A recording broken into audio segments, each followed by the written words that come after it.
Perfect. You're going to duck down just a little? All right. Can I take it away? All right, well, first of all, shout out to my man Tim Beret over in Scotland somewhere. He's missing his first, is my 10th media day here at the Reserve, so really appreciate, well, maybe we did it one place somewhere else that one year, I can't remember, but I think we've done them all here, but I appreciate the Reserve and their hospitality and being able to host the event here. Hopefully everybody got a chance to meet Ross, and he's stepping in here for Tim. Excited to have him come aboard. But it's great to be out here. This is kind of the official go time for us. We started as a staff yesterday officially, getting back going, and you know, there's a lot of enthusiasm in our building. Our players have worked hard this summer. You know, that's one of the things that I do, especially when I do get away for a couple weeks, is I try to, you know, just keep a pulse of the team in various ways as far as what's going on, how they're working, and this team has been very focused. I think when we've tried to give them some breaks along the way too. I think that's important. But one of the things, when they have come back off of whatever break they've had, you could tell that guys had continued to work, and I think that is a sign of maturity.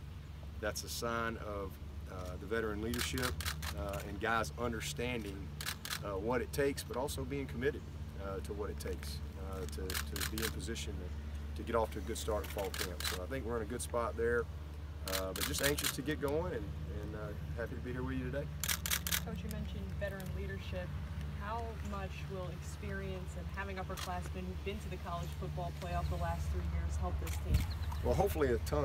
I mean, this is a very well documented. This is the most veteran team that I've had since I've been the head coach, and I'm excited about that. Last year was the polar opposite, you know, and I think I embrace whatever challenge we have every year. I just embrace that. I think that's fun. That's what makes college football so interesting. Last year we were like a complete makeover on offense, you know, really starting over, and we spent the whole year like, well, oh my gosh, how are we going to score a touchdown? But yeah, we're good on defense. Whereas this year it's so different, and I embrace that too, because we have all these guys back who've been there, they played, and so hopefully that leadership, that experience will bode well for us. I think it already has in what I've seen in spring ball and what's taking place this summer. So, and then there's a lot of things that you don't see, and that coaches we don't see, but I know is just little things that I know our players are doing from a leadership standpoint. You know, whether it's an older guy taking young guys, you know, coming back in the afternoon when they could be sitting out by the pool, they've already had their workout, etc. But yet it's an older guy taking some young guys on his own to go work some drills to teach, and I think that's the type of leadership that we have on this team. You said coming out of spring that, you know, a year ago you had a lot of questions. This year you were ready to get to September coming out of spring. Yeah. That having been said, and let's assume the players feel that way too, because they always want to go play in the games. What does that mean August camp is like, and how different might it be, because there is so much experience, and you guys pretty much are ready to go with the exception of a position or two? Well, I think there's going to be a ton of energy. You know, just in fact, I was just talking to Christian driving up here, and the guys they're ready to go. I mean, they're chomping at the bit to get started, and I think we have a lot of veterans, but we've got as much competition as we've ever had. You know, everybody on this team, they know and they accept the fact that they have to go earn it, and that there's nobody's given anything. That's just the culture that we have, and so that's the mindset. It's a very much workmanlike. There's no, you know, there's nobody that's arrived. Everybody has to go prove it. I don't care how many years they've started. I mean, Mitch Hyatt, he's a very proven left tackle, but this is August of 2018, and you got to prove it again. And so there's that mindset, and we have just so much competition at every position because we do have good depth and we have good experience depth, and everybody's working hard to earn the opportunity to play.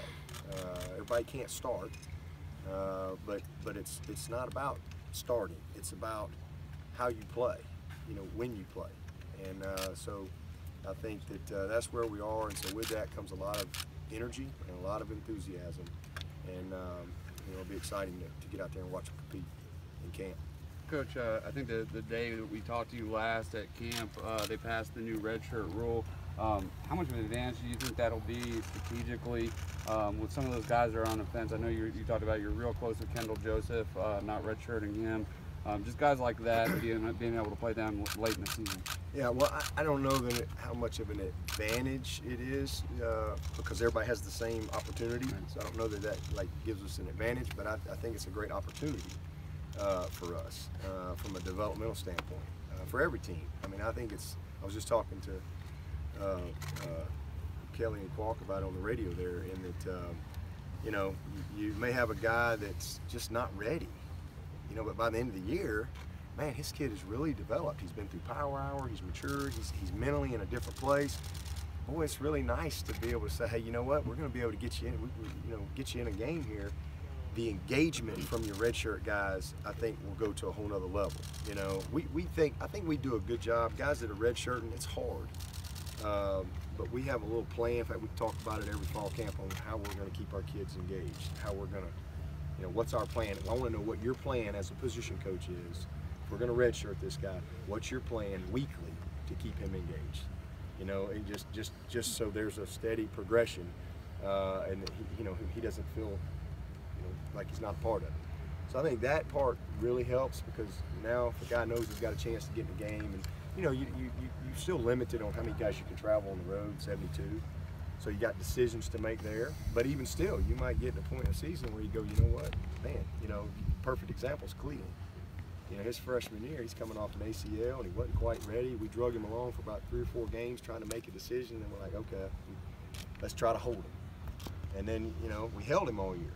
And then we get down there to the Orange Bowl, and Shaq got hurt, and, we had Austin, and Cleat could have helped us in the Orange Bowl. He was ready. But we would have lost a whole year at that time. So it's nice to have that type of flexibility late in the year due to injuries, which I think, is a big part of this rule. Just because guys get hurt, and you don't want to have to, you want to have more options. And I think another part is sometimes guys not playing in bowl games and things like that. And have to play a guy for 1 game and lose a whole year. That's not fair to the player. So I think there's a lot that drove the decision, but I think it's a great deal for all of us involved. Again, it gives us a lot of flexibility week to week, and year to year as we develop the team. Coach, when you're not around and this downtime in the summer, the players have to be held accountable. What does the culture around the program do to help get these guys knowing that while you're not able to watch their every move, that they're taking the strides that it takes to become successful? Well, we got an unbelievable. First of all, we can hold them accountable to 8 hours a week, mandatory, and you best believe they're held accountable to that.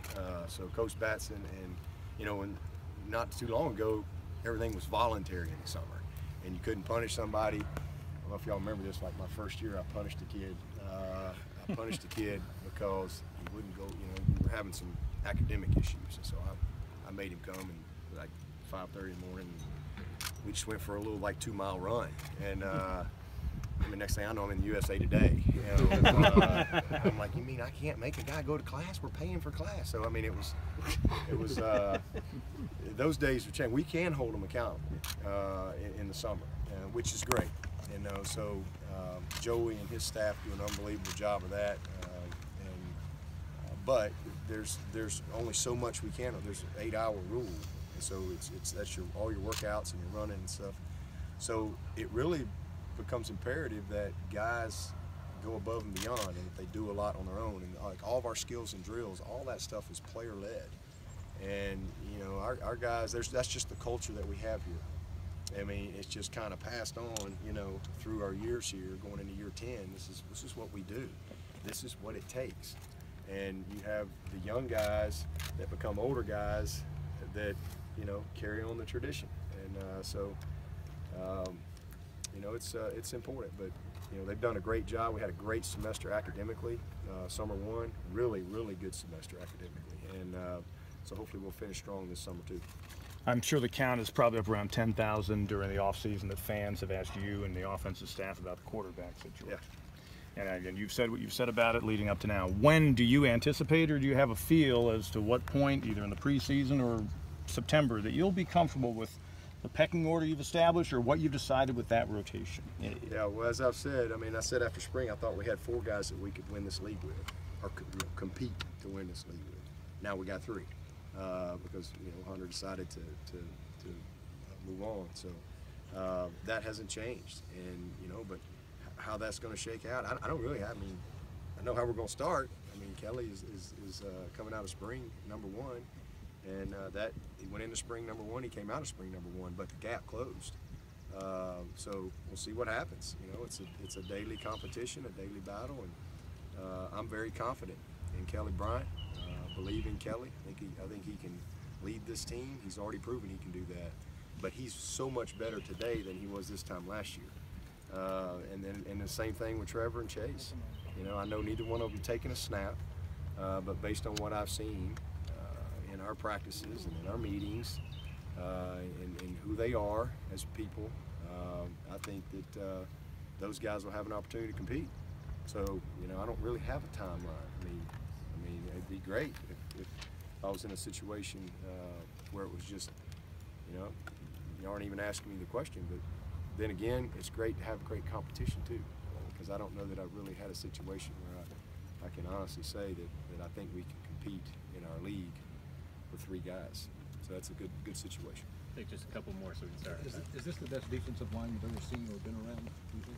Oh, well, we're a long way from that. They look good on all these preseason magazine covers. That part of it, they're really good-looking guys when it comes to that. But, they got to go earn that. I mean, we'll see. I mean, there's a lot of great defensive lines.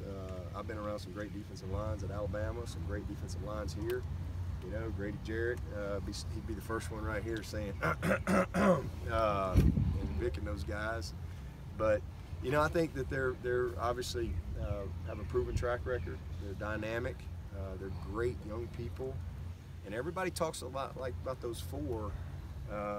But man, Albert Huggins, he's I think in a position to really. He's been one of those guys that took him a little longer to get the light on. Man, I think he's in position to be right there with those guys. I think we've got 5 guys that I think have a chance to be special, that are ready to do that.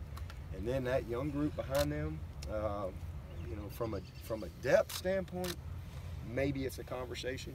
Whether or not, when it's all said and done this year, people want to argue, that's going to be based on the performance, and so we'll see. Coach, when you talk to your guys from last season, do you feel like that loss in the playoff is still pretty fresh on their mind to motivate them as they get going? No, that's in the rearview mirror, man. We're just trying to beat Furman. That's really it. I mean, we move on from all that stuff. We learn from it. It was disappointing at the time, but a lot of those guys that were on that team, they're not here anymore. So a lot of those guys have moved on, and it's a new team, new challenges, and accept the challenge of the new season, new journey. All right, everybody.